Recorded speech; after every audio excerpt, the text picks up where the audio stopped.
Ya, selamat pagi anak-anak. Berjumpa lagi dengan saya, Pak Tede.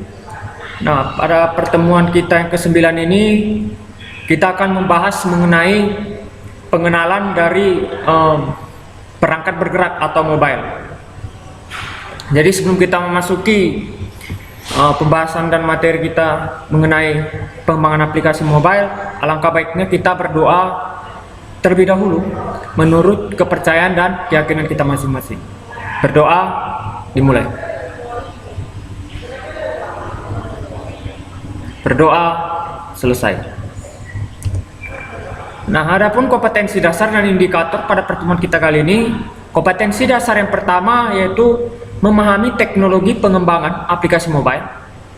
Sedangkan yang kedua, mempresentasikan teknologi pengembangan aplikasi mobile.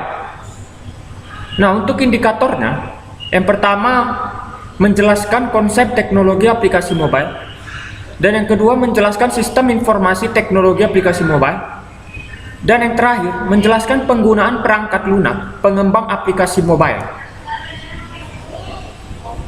Nah, jadi perkembangan teknologi mobile ini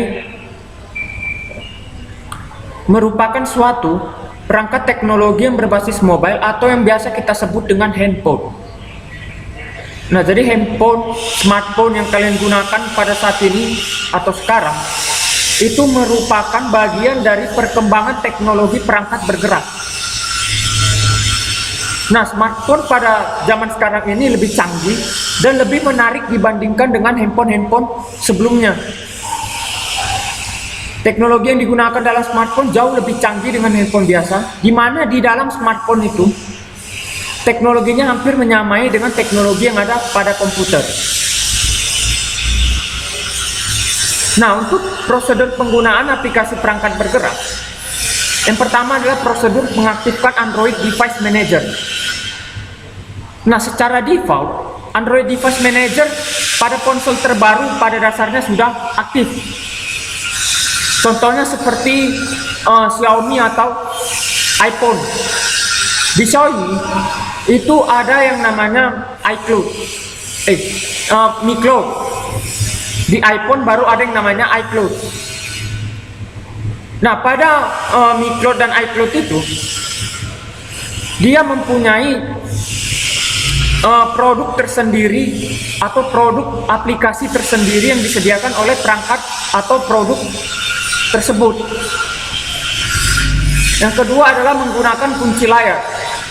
Nah, dengan kita menggunakan kunci layar dalam bentuk password atau PIN atau pola seperti yang gambar kalian lihat ini ya, ini adalah dalam bentuk pola. Atau ada juga smartphone yang sudah menggunakan pengunci layarnya itu dengan sidik jari atau dengan recognition face atau pengenalan dari wajah. Nah, dengan adanya pengunci layar dengan menggunakan pola, PIN, password atau sidik jari maupun pengenalan pola dari wajah, tentunya seseorang yang tidak bertanggung jawab tidak dapat berbuat sesuatu yang merugikan. Yang ketiga adalah pastikan memberi izin GPS untuk mengakses lokasi. OS Android telah dilengkapi dengan perizinan aplikasi individual sehingga memperbolehkan atau tidak yang diminta aplikasi. Oke. Contohnya ya, pada gambar ini adalah aplikasi WhatsApp. Nah, kita bisa menyeting aplikasi tersebut atau memberi izin akses GPS kita itu kita aktifkan atau tidak. Nah, GPS biasanya pada smartphone itu dia lokasi Anda. Nah, pada gambar ini saya mengaktifkan GPS saya pada aplikasi WhatsApp.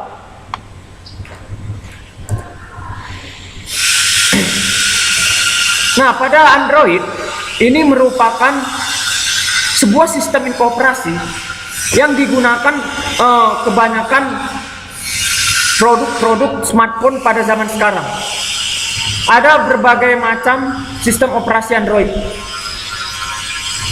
Yang pertama adalah mulai dari Android 1.0, kemudian Android 1.1 dengan inisial Petit Four, kemudian Android 1.5 hingga sampai saat ini Android 9.0 atau Pie.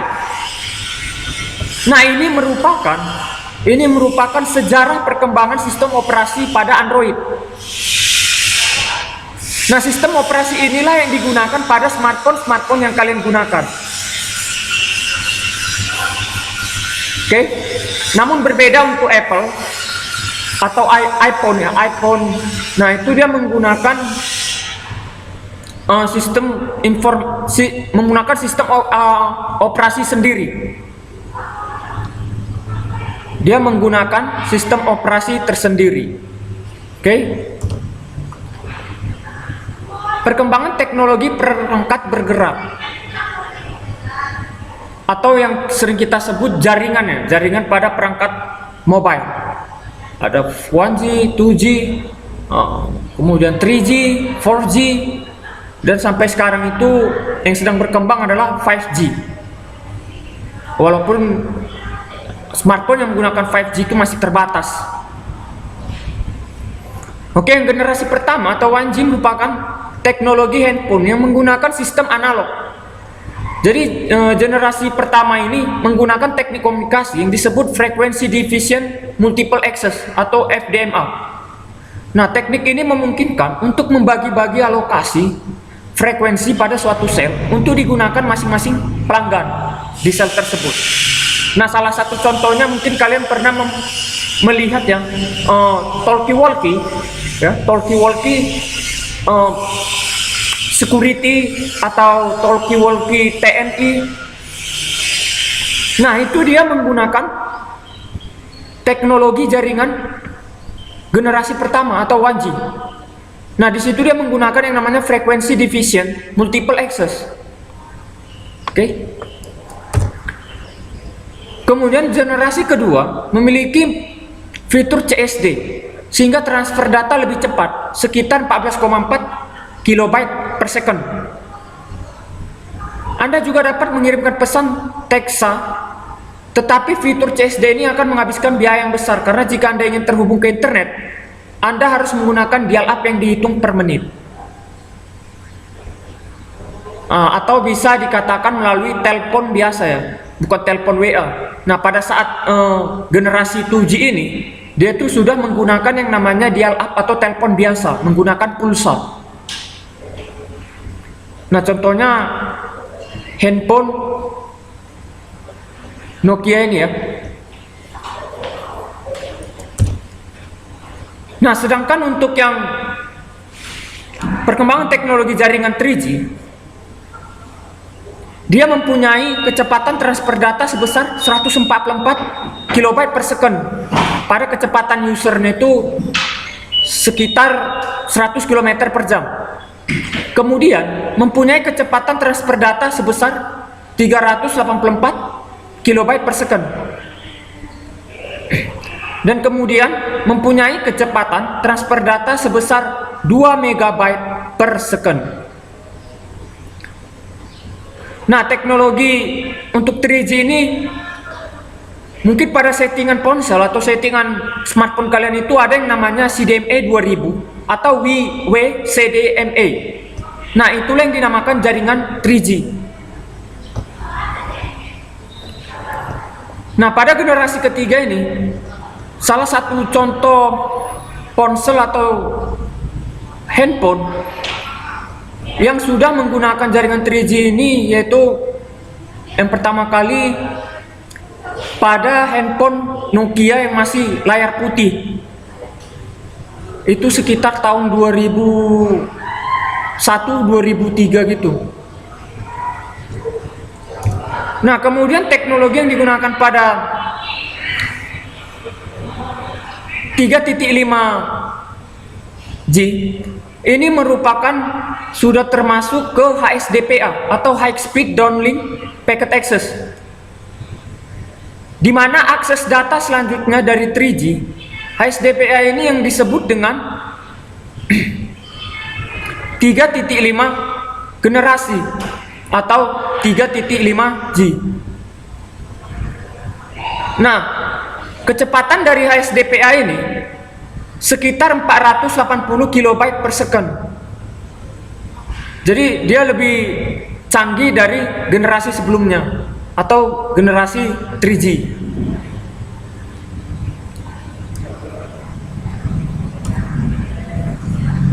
Kemudian teknologi jaringan 4G. Nah, teknologi 4G ini dikatakan memiliki kecepatan 500 kali lebih cepat daripada CDMA 2000 atau 3G. Karena teknologi CDMA 2000 ini termasuk dari teknologi 3G. Nah, dapat memberikan kecepatan hingga 1 GB per second. Nah, jadi wifi yang kalian pasang itu di rumah atau yang kalian gunakan pada resto atau tempat tongkrongan kalian itu sudah yang menggunakan teknologi 4G, di mana kecepatannya itu 1 GB sampai 100 Mbps.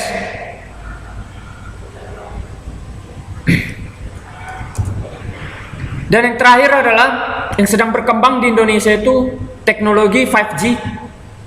Walaupun masih terbatas ya, karena pada saat ini yang paling banyak digunakan masih 4G. Mungkin di negara-negara maju teknologi 5G ini sudah familiar. Jadi teknologi 4G ini merupakan teknologi seluler terbaru yang dirancang untuk meningkatkan kecepatan daya tanggap jaringan nirkabel. Dengan adanya 5G ini, data yang dikirimkan melalui koneksi broadband nirkabel dapat berjalan dengan kecepatan tinggi, dengan kecepatannya itu sekitar 20 GB per second.